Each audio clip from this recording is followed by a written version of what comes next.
నమస్తే, welcome to SS999 news. నేను ఆశ. విశాఖపట్నం గాజువాకలో జాతీయ సమ్మెకు వైఎస్ఆర్సీపీ మద్దతు. విశాఖ ఉక్కు పరిరక్షణలో భాగంగా కార్మికులకు ఉద్యోగ భద్రత కల్పించాలని కోరుతూ అఖిలపక్ష కార్మిక సంఘాల ఆధ్వర్యంలో ఈ నెల 20న చేపట్టనున్న జాతీయ సమ్మెకు వైఎస్ఆర్సీపీ మద్దతు ఉంటుందని మాజీ ఎమ్మెల్యే తిప్పల నాగిరెడ్డి తెలిపారు. స్థానిక బీసీ రోడ్డులోని టిఎన్ఆర్ ఫంక్షన్ హాల్ సోమవారం ఏర్పాటు చేసిన విలేకరుల సమావేశంలో ఆయన మాట్లాడారు. ఎన్నో పోరాటాలు, ఎంతో మంది ప్రాణ త్యాగాలతో సాధించుకున్న స్టీల్ ప్లాంట్ ను ప్రైవేటీకరణ కాకుండా అడ్డుకుంటున్నామన్నారు. నిర్వాసితుల నుంచి 26,000 ఎకరాల భూమిని తీసుకుని కేవలం 16.500 మందికి ఆర్ కార్డులు ఇచ్చి అందులో కేవలం 8,000 మందికి ఉపాధి కల్పించారని గుర్తు చేశారు. ఇంకా 8,500 మందికి ఉపాధి కల్పించలేదని తెలిపారు. నిర్వాసితులకు పూర్తి స్థాయిలో న్యాయం చేసే వరకు వైఎస్ఆర్సీపీ అండగా ఉంటుందని స్పష్టం చేశారు. కూటమి నాయకులు ఎన్నికల ముందు ఇచ్చిన హామీ ప్రకారం ముఖ్యమంత్రి చంద్రబాబు నాయుడు గారు, ఉప ముఖ్యమంత్రి పవన్ కళ్యాణ్ గారు ప్రధానమంత్రి నరేంద్ర మోడీతో చర్చలు జరిపి స్టీల్ ప్లాంట్ ప్రైవేట్ పరం కాకుండా కాపాడాలని కోరారు. నిర్వాసిత కాంట్రాక్టు కార్మికులను విధుల నుంచి తొలగిస్తున్నారు. ఉద్యోగులను విఆర్ఎస్ పేరుతో ఇంటికి పంపిస్తున్నారని, ఈ విషయంలో స్థానిక శాసనసభ్యుడు పల్లా శ్రీనివాసరావు స్పందించాలని డిమాండ్ చేశారు. స్టీల్ ప్లాంట్ ను పరిరక్షించేందుకు కృషి చేయాలన్నారు. విశాఖ ఉక్కును ప్రైవేటు పరం చేస్తామని ప్రకటించిన నాటి నుంచి నేటి వరకు కార్మికులకు మద్దతుగా ఉన్నామని చెప్పారు. ఈ నెల 20న నిర్వహించనున్న జాతీయ సమ్మెకు పూర్తి మద్దతు ఉంటుందన్నారు. ఈ సమావేశంలో వైఎస్ఆర్సీపీ గాజువాక నియోజకవర్గ సమన్వయకర్త తిప్పల దేవేనేంద్రి, మార్టుపుడి పరదేశి, జిల్లా చిన్నతల్లి, ధర్మాల శ్రీను, కోమటి శ్రీనివాసరావు, మంత్రి శంకరనారాయణ, బొడ్డ గోవింద్, సిరట్ల శ్రీనివాస్ గౌడ్, చిత్రాడ వెంకటరమణ, మద్దాల అప్పారావు, డివి రమణారెడ్డి, లోకనాథం తదితరులు పాల్గొన్నారు. ఎలక్ట్రికల్ మీడియా, ప్రింట్ మీడియా సోదరులకి హృదయపూర్వకమైనటువంటి ధన్యవాదాలు. మరి ఈరోజు ప్రెస్ మీట్ పెట్టడానికి ముఖ్య కారణం సుమారు 1560 రోజులు పైబడి అఖిలపక్ష కమిటీ ఆధ్వర్యంలో పురాణపాలెం గోడల్లో శిబిరాన్ని ఏర్పాటు చేసి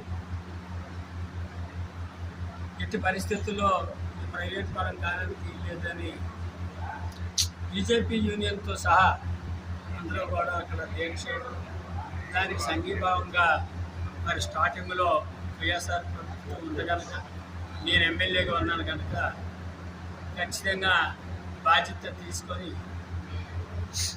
ఆ నిర్వాసితులకి న్యాయం జరగాల, అలాగే ప్రజెంట్ పనిచేస్తున్నటువంటి ఎంప్లాయీస్కి న్యాయం జరగాల, కాంట్రాక్ట్ వర్కర్స్ న్యాయం జరగాల, మిగతా రిమైనింగ్ నిర్వాసితులకు కూడా ఉద్యోగాలు రావాలనే ఉద్దేశంతో ఎట్టి పరిస్థితుల్లో ప్రైవేట్ పరం చేయడానికి లేదని ఆనాటి ముఖ్యమంత్రిగా ఉన్నటువంటి జగన్మోహన్ రెడ్డి గారికి, మంత్రిగా ఉన్నటువంటి శెట్టి గారి ద్వారా, అలాగే విజయసాయి రెడ్డి గారి ద్వారా కూడా జగన్ గారికి చెప్పడం జరిగింది.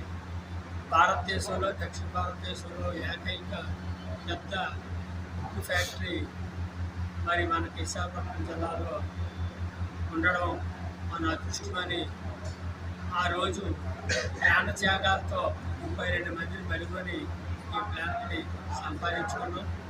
ఆనాడు కూడా అఖిల పక్షాలన్నీ కూడా పోరాటానికి మద్దతు ఇచ్చి ఈ ప్లాంట్ సాధించడానికి ముఖ్య భూమిక వహించింది. మరి ప్లాంట్ వచ్చిన తర్వాత 26,000 ఎకరాల భూమి ఆనాడు మరి నిర్వాసితులు చేసి 60 గ్రామాలకు సంబంధించినటువంటి ల్యాండ్, రైతు తాలూకా ల్యాండ్ని 26,000 ఎక్వైర్ చేశారు. ఇంత భూమి అక్కర్లేదని చెప్పినప్పటికీ ఇది 20 మిలియన్స్ కెపాసిటీకి ఈ స్టీల్ ప్లాంట్ వెళ్తుంది కనుక తర్వాత ఎక్వైర్ చేయాలంటే రేట్లు విపరీతంగా పెరిగిపోతాయి ఒకసారి స్టీల్ ప్లాంట్ వచ్చిన తర్వాత అనే ఉద్దేశంతో ఎట్ ఏ టైము 26,000 ఎకరాల భూమిని కేవలం ఎకరా 1,270 రూపాయలకి ఎంక్వైరీ చేసి రైతులందరూ కూడా ఆ భూమిని ఎంక్వైరీ చేసిన డిపార్ట్మెంట్కి సహకరించి ఇవ్వడం జరిగింది. అలాగే ఇవ్వడానికి ప్రధాన కారణం వ్యవసాయం గిట్టుబాటు కాక, మరి స్టీల్ ప్లాంట్ కానీ ఇక్కడికి వస్తే పెద్ద భారీ పరిశ్రమ కనుక ప్రభుత్వ రంగ సంస్థలో వచ్చిన స్టీల్ ప్లాంట్లో మా పిల్లలు కానీ ఉద్యోగం ఉంటే వాళ్ళ భవిష్యత్తు బాగుంటుంది అనే ఉద్దేశంతో అందరు రైతులు కూడా ఆనాడు నుండి పెద్దలందరూ అంగీకారంతోనే భూమి ఇవ్వడం జరిగింది. మరి భూమి ఇచ్చిన తర్వాత ఇన్ని సంవత్సరాలు అయినా సరే నిర్వాసితులకి పూర్తిగా న్యాయం జరగలేదు. 16,500 మంది నిర్వాసితులు చేరారు. యాక్చువల్గా నిర్వాసితులు అయితే భూమి ఇల్లు పోయేవాళ్ళు 25,000 పైబడి ఉన్నారు. కానీ కేవలం ఇల్లు భూములు పోతేనే కానీ భూములు ఎన్ని వందల ఎకరాలు పోయినా సరే వాళ్ళకి ఏమి అరకాట్ ఇవ్వము, స్టీల్ ప్లాంట్లో ప్రాముఖ్యత ఇవ్వమని చెప్పి ఇల్లు భూములు తీసుకొని 60 గ్రామాల్లో కూడా పెదగంటాడు గ్రామానికి, పట్టపూడి గ్రామానికి, అలాగే గంగవరం, కుర్వనపాడు నాటి నుంచి కూడా మరి నిర్వాహక సంఘం కూడా చాలా పటిష్టంగా ఉండేది. వారు నిర్వాసిత యూనియన్ నాయకులు కలిపి అలా దప్పదప్పాలుగా ఉద్యమాలు చేస్తూ 8,850 మందికి ఉద్యోగాలు సంపాదించగలిగారు. ఒక స్టేజ్లో మళ్ళీ తెలుగుదేశం ప్రభుత్వం వచ్చిన తర్వాత ఆర్కాట్లన్నీ కూడా క్యాన్సిల్ చేసి ఉద్యోగాలన్నీ కూడా ఇవ్వడం స్టాప్ చేసింది. గరిబిల తెలుగుదేశం ప్రభుత్వం తర్వాత కీర్తి చేసిన రాజశేఖర రెడ్డి గారు ప్రభుత్వం రావడం 2004లో అప్పుడు గులాగిరెడ్డి గారి నాయకత్వంలో ఆనాడు 1600 గ్రామాలకు సంబంధించిన ప్రజాప్రతినిధులు సర్పంచులుగా ఉన్నారు. వాళ్ళందరూ కూడా గులాగిరెడ్డి గారితో అన్యోన్యంగా ఉంటూ ఈ సమస్యని రాజశేఖర రెడ్డి గారి దృష్టిలో తీసుకెళ్తే ఆయన 6 నెంబర్లు తెలుగుదేశం ప్రభుత్వం క్యాన్సిల్ చేసి మళ్ళీ పునరుద్ధరించడమే కాకుండా 50% నిర్వాసితులకి ఉద్యోగాలు ఇవ్వాలని ఒక జీవో కూడా ఆనాడు మరి రాజశేఖర రెడ్డి గారి నాయకత్వంలో తీసుకురావడం జరిగింది. సార్ రేపు యాక్చువల్గా మీరు రేపు ముందుగా సమ్మెలోనే ప్రధాన పాత్ర ఏంటి సార్? అది మా వైసీపీ ప్రధాన పాత్ర ఖచ్చితంగా ఈ ప్లాంట్ని ఆది నుంచి కూడా నిర్వాసితులకు అన్యాయం జరగకూడదనే ఉద్దేశంతో నిర్వాసిత నాయకులు మరి అలాగే ఎంప్లాయీస్ నాయకులు కలిపి కోఆర్డినేషన్తో దీన్ని ఎట్టి పరిస్థితుల్లో ప్రైవేట్ పరం కాకూడదని మా తాలూకా డిమాండ్, వైఎస్ఆర్ పార్టీ డిమాండ్. దీని మీదనే అఖిలపక్ష నాయకులందరూ కోరిక మేరకి వైఎస్ఆర్ పార్టీ అధికారం ఉన్నప్పుడు, జగన్ గారు ముఖ్యమంత్రిగా ఉన్నప్పుడు కూడా దీనికి 2 పర్యాయ అసెంబ్లీలో తీర్మానం చేసి ఢిల్లీకి పంపించి ప్రధానమంత్రి కూడా ఈ సెంటిమెంట్తో వచ్చినటువంటి ప్లాంట్ ప్రైవేట్ పరం చేయకండి సార్, మా దక్షిణ భారతంలో ఉన్నది ఏకైక ప్రభుత్వ పెద్ద ఫ్యాక్టరీ అని చెప్పడం జరిగింది. విశాఖపట్నం వచ్చినప్పుడు కూడా వివరించడం జరిగింది. మరి మోడీ గారు దాని గురించి జగన్ గారు స్పందించినప్పటికీ తన మాటల్లో ఏ విధమైనటువంటి రెస్పాన్స్ ఇవ్వలేదన్న సంగతి తెలుసు. అయినప్పటికీ యూనియన్ నాయకులు కోరిక మేరకు అలా చేసాం.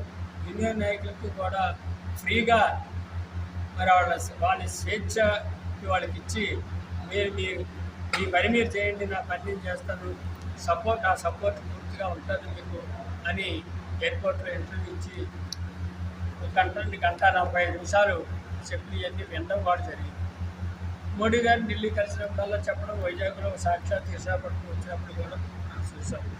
అయినప్పటికీ ఆనాడు అధికారంలో లేనటువంటి అపోజిషన్ పార్టీలో ఉన్నటువంటి మరి చంద్రబాబు నాయుడు గారు కానీ, అలాగే లోకేష్ గారు కానీ, పవన్ కళ్యాణ్ గారు కానీ వాడు అన్ని మాటలు ఏంటంటే మేము అధికారంలో మాకు ఎంపీ ఎమ్మెల్యేలు మా ప్రభుత్వం నడుస్తే ఎట్టి పరిస్థితుల్లో మేము ప్రైవేట్ పరం కానివ్వమని కూడా చెప్పడం జరిగింది. మరి అదృష్టం కొద్దిగా ఈవేళ వాడి ప్రభుత్వం కోట ప్రభుత్వం వచ్చింది. అటు సెంట్రల్లో బీజేపీ, ఇక్కడ స్టేట్లోను బీజేపీ కూటమితో అంటే కూటమితో కూడుకున్నటువంటి చంద్రబాబు నాయుడు, పవన్ కళ్యాణ్, మోడీ గారి ప్రభుత్వమే ఉన్నది. ఉన్నప్పుడు వాళ్ళు ఆనాడు అన్ని మాట ప్రకారంగా ఈ ప్లాంట్ ప్రైవేట్పరం కాకుండా ఆఫ్ చేయడానికి వాళ్ళకి అవకాశం వచ్చింది. కూటమిగా ఉన్నారు కనుక ఢిల్లీ ప్రభుత్వంలో ఉన్నారు, ఇక్కడ స్టేట్ గవర్నమెంట్లో కూడా కూటమి ప్రభుత్వంలో ప్రతినిధులు ఉన్నారు. కూటమి మీద ఆధారపడి ఉంటే వల్ల ఖచ్చితంగా న్యాయం జరుగుతుందని అందరూ భావించారు. ఈ రాష్ట్ర ప్రజలందరూ, ఈ జిల్లా ప్రజలందరూ, అలాగే ప్రజా సంఘాలు అందరూ భావించారు. కానీ అనుకున్నది ఒకటైతే 5,005 జరిగింది. ఎనివే ఏదైనా మరి చంద్రబాబు నాయుడు గారు, లోకేష్ గారు, పవన్ కళ్యాణ్ గారు మోడీ గారిని ఒప్పించి ఈ సెంటిమెంట్ వచ్చిన ప్లాంట్ అంటే మనం అవకాశంలో ఉన్నాము, మాటించాము, టెంట దగ్గరికి కూడా వెళ్ళాము, టెంట దగ్గర ఉపన్యాసాలు చెప్పాము, అనేక పర్యాయాలు వాళ్ళు వచ్చి ఎన్నపాలు మాకు చెప్పారు. ఎట్టి పరిస్థితుల్లో ప్రైవేట్ చేయకూడదని చెప్పి ఒప్పించి ఇప్పుడు కానీ ఆ ప్లాంట్ ప్రైవేట్ పరం కాకుండా చేస్తారని మీ ద్వారా కూటమి ప్రభుత్వానికి తెలియపరుచుకుంటూ ఇప్పటికి 5,000 మందిని తీసేందుకు రెడీగా ఉన్నారు. ఇప్పటికే 1,700 చిల్లర తీశారు. మిగతా వాళ్ళు కూడా త్వరలో మెయింటైన్ వర్షం తీసేందుకు కూడా ఉన్నారు. ఇది ప్రైవేట్ పరం చేస్తామని బీజేపీ ప్రభుత్వం నిర్ణయం తీసుకొని లగాయతూ నేటి వరకు కూడా చాలామంది కార్మికులు రిటైర్మెంట్ అయ్యారు, చనిపోయారు. వేకెన్సీ చాలా ఏర్పడినప్పటికీ టీఆర్ఎస్ పెట్టి వేకెన్సీ చాలా ఏర్పడినప్పటికీ ఏ ఒక్కరిని కూడా ఆనాడు రాజశేఖర గారి టైంలో తీసుకోవడమే తప్పితే తర్వాత దాని మీద తీసుకోలేదు. ఇప్పుడు విఆర్ఎస్ అని ఒకటి పెట్టారు. ఈ ప్లాంట్ ప్రైవేట్ పరం అయిపోద్ది, మాకు శాలరీలు ఇప్పుడు సరిగా ఇవ్వట్లేదు, హాఫ్ 1/4 ఇలాగ ఇస్తూ నెలకి 2-3 ఒక శాలరీని 2-3 వాయిదాలుగా ఇచ్చి మమ్మల్ని ఇబ్బంది పెడతారు. ఈ ప్లాంట్ ప్రైవేట్ పరం అయిపోద్దని భయంతో మరి వాళ్ళు వాలంటీర్ రిటైర్మెంట్కి అవకాశం ఇస్తే చాలామంది అప్లై చేసుకోవాలి. ఒక 1,500-1,200 మంది వాలంటీర్ రిటైర్మెంట్ కూడా తీసుకోవడం. మళ్ళీ సెకండ్ పేర్స్ కూడా బీఆర్ పెడుతున్నారు. అలాగే మళ్ళీ ఈ నిర్వాసితులందరినీ ఖాళీ చేసేసి మొత్తం అంతా ప్రైవేట్ పరంకి ఇచ్చేసేటప్పుడు అతని మీద బర్డన్ పడకూడదని, ఎక్స్పెండిచర్ ఎక్కువ అకౌంట్ ఉండాలని ప్రైవేట్ వ్యక్తిగా ఇచ్చిన తర్వాత అతను కానీ ఈ నిర్వాసితులు కానీ ఉద్యోగస్తులు తగ్గించడం కానీ లేకపోతే మెయింటెనెన్స్ వర్క్తో నిర్వాసిత కుటుంబాలను తగ్గించడం కానీ చేస్తే మళ్ళీ ఉద్యమాలు వస్తాయి. అన్నీ ముందే క్లియర్ చేసి ఇది ప్రైవేట్ పరం చేద్దామనే తలంపుతోనే కూటమి ప్రభుత్వం ఈ రకమైనటువంటి నిర్ణయం తీసుకున్నదానికి వీళ్ళ ఆభార గోభారం మేధావులు లగాయతు ఆర్డినరీగా భూమించిన రైతు వరకు కూడా అదే భావంతో ఉన్నారు. ఖచ్చితంగా ఇవాళ ఇచ్చిన మాట నిలబెట్టుకోవాల్సిన బాధ్యత ఎమ్మెల్యేలు, మంత్రులు సహకారం చేసుకొని అన్ని నియోజకవర్గం ప్లాంట్ కనుక దీన్ని కాపాడడానికి తన శక్తి వచ్చింది లేకుండా కృషి చేసి ఈ ప్లాంట్ని కాపాడడానికి ఆయనకి కూడా అవకాశం ఉంది కనుక ఆయన్ని కూడా కృషి చేయమని, దీనికి సహకరించే విధంగా మిగతా ఎమ్మెల్యేలు, మంత్రులు అతనికి చేదోడు కొడుతూ సహకరిస్తూ ప్లాంట్ని ప్రైవేట్ పరం కాకుండా చూడవలసిన బాధ్యత ఉన్నది. ఖచ్చితంగా ఈ ప్లాంట్ ప్రైవేట్ పరం అయిపోతే నిర్వాసితులు చాలా ఎక్కువ మంది లాస్ అయ్యే పరిస్థితి. 8,000 పైచీల కంటే ఇంకా 8,000 మందికి ఉద్యోగాలు వచ్చారు. అన్నింట్లో హ్యాపీగా ఉద్యోగం వచ్చినప్పుడు హ్యాపీగా ఉంటుంది. కమ్యూనిటీలోనూ లైట్లు వేసుకోవడానికి దానికి ఇల్లు కట్టలేని పరిస్థితుల్లో ఉపాధి కోల్పోయి పాసి పని కూడా ఇలా ఆఫీసుల ఇళ్లలో పాసి పని చేసుకోబడుతుంది. ఇలాంటి పరిస్థితుల్లో మరి ప్లాంట్ ప్రైవేట్ పరం చేయడం ఎంతవరకు న్యాయం అనేది ఇలా మేధావులు కానీ పండితులు, పామర్లు, అలాగే ప్రజా సంఘాలు అందరూ కూడా ఈ ఉద్యమానికి సహకరిస్తున్నప్పటికీ మరి మోడీ గారు మైండ్ సెట్ మారలేదు. చంద్రబాబు నాయుడు గారు కానీ, పవన్ కళ్యాణ్ కానీ, లోకేష్ కానీ మార్చడానికి ప్రయత్నం చేసినట్టుగా ఎక్కడ కనపడలేదు. చట్ట ప్రకారం మరి ఈ భూములు ఇచ్చిన రైతులు ఆవేదనను అర్థం చేసుకొని ఇంకా 8,000 పైచీలకు ఉద్యోగాలు రావాల్సిన కుటుంబాల్ని ఆదుకోవాల్సిన బాధ్యత ఉంటుంది. అలాగే అన్ఎంప్లాయ్మెంట్ కూడా చాలా ఎక్కువ విపరీతంగా ఉంది. ఉద్యోగాలు దొరక్క చాలామంది రోడ్డు మీద తిరుగుతున్నారు. డిగ్రీలు చేసి వాళ్ళకి కూడా అవకాశం కల్పించడానికి